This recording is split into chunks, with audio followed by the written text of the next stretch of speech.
All right, so there's two ways to make ethers that we're going to be concerned about, and actually I guess three. Two of them are going to look a lot alike, so roughly three. All right, so diethyl ether can be prepared by acid catalyzed dehydration. All right, so what we take here is an alcohol, right? We make a leaving group on it, okay, and then we get attack, nucleophilic attack, SN2 attack, from another molecule of that same alcohol. Okay, you see that? So I've got 2 carbons here, 2 carbons here, 2 carbons here, so it makes diethyl ether. You see that? 2 carbons, diethyl ether. Got it? Okay.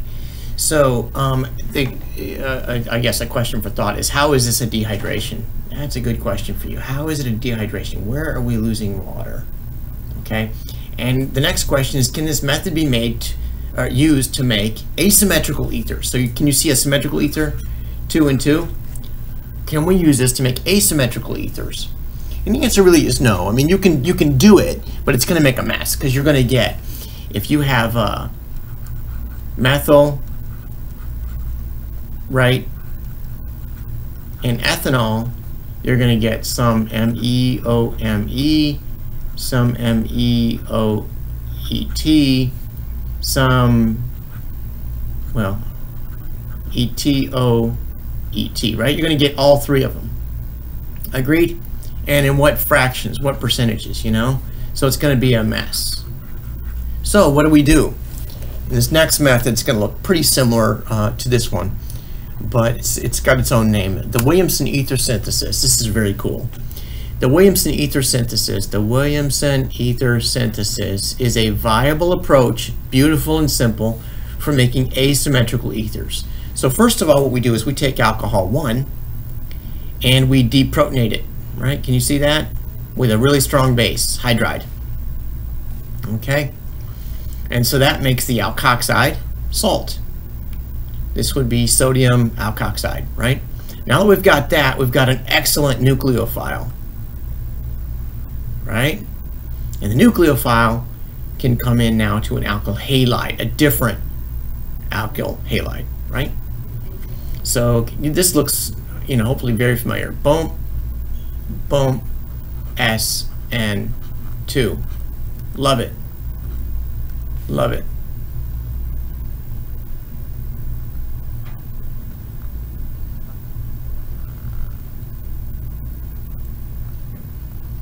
This is me kissing it. Okay, I guess 3 hearts. Okay, that's me kissing that because it's SN2. I should be smiling too, I guess, right? Okay.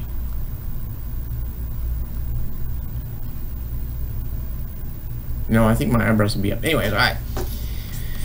Okay, let's move on. So this is the Williamson ether synthesis. We make an alkoxide, and after we make the alkoxide, we bring in an alkyl halide. Beautiful. What happens to the halide? What happens to this halide? It gets attacked.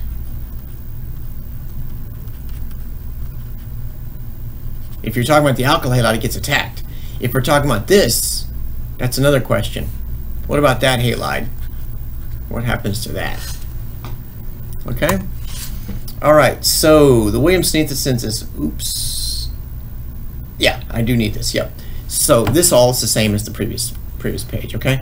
But the alkoxide forms step 1 is a strong base. You got to watch out for this now. Do you see a really strong base here? Very strong base. And so elimination products are also likely for methyl. I'm sorry. No, not for all of them. Are elimination products likely for methyl primary, secondary, tertiary? Are they? Well, remember now, before we go to the next slide, remember what elimination looks like. Elimination looks like this. You've got a leaving group and a hydrogen, right? And so there's 2 carbons here, at least, right? Whoops. 2 carbons here. So if you have a base, the base comes in, takes that, well, that goes out. This is E2. E1 looks similar, right? Do you see that? So we have a strong base. Here's my base. Is this going to happen? Well, for methyl it cannot, because I only have one carbon here, right? So we have to watch out for this though. The Williamson ether synthesis is vulnerable to this problem. So look at this. Use the William ether synthesis to approach MTBE, which is methyl tert butyl, I think, ether. Methyl, yeah, methyl tert butyl ether. So what is this? If we take sodium hydride and treat tert butanol with it, we're going to get, right? Can you read? Can you see that? Let me make that bigger, can I? First thing we're going to get is that, right? And then with methyl iodide, yeah, that's awesome. That works beautifully, doesn't it? Okay, but what if we do this one? Watch what happens now. If we do, and you can see, I've already got an X through here. Actually, Klein did that for me. But if I do this one, this is going to go, after I deprotonate that, and watch.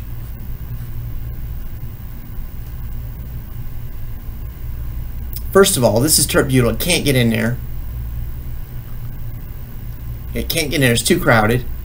Secondly, there's all kinds of hydrogens here, and you have a strong base, right? So it's going to go boom, boom, and boom. What is this mechanism called?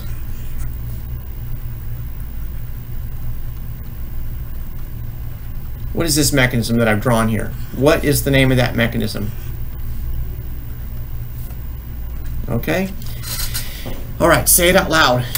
Say it out loud. If you don't know, go look it up. It's very close at hand, okay? So practice with Skill Builder 14.2, and when you're done with that, come back and yeah, so pause the video, go practice with Skill Builder 14.2. Okay, so recall from section 9.5 that we can make alcohols with alkenes, from alkenes, right? So we have an alkene here, right? And we have an alcohol here, right? Alcohol. And we used mercury 2 acetate and water to get this, and then we reduced with sodium borohydride. Okay, so tell me, this is what process was this called?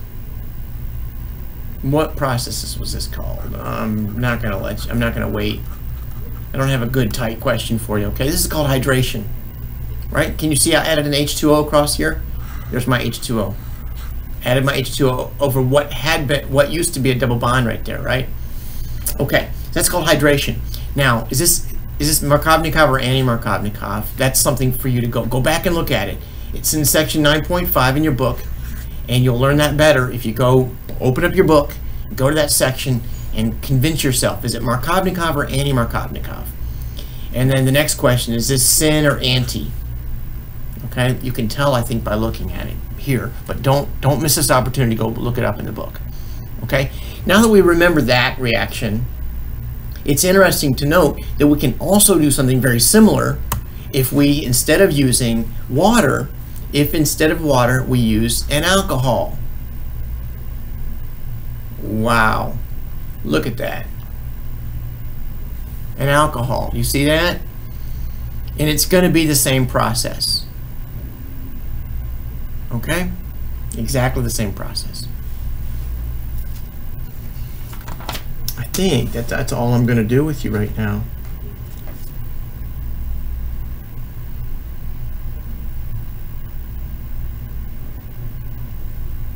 Okay, I think that's all I've got for you. On to the next section.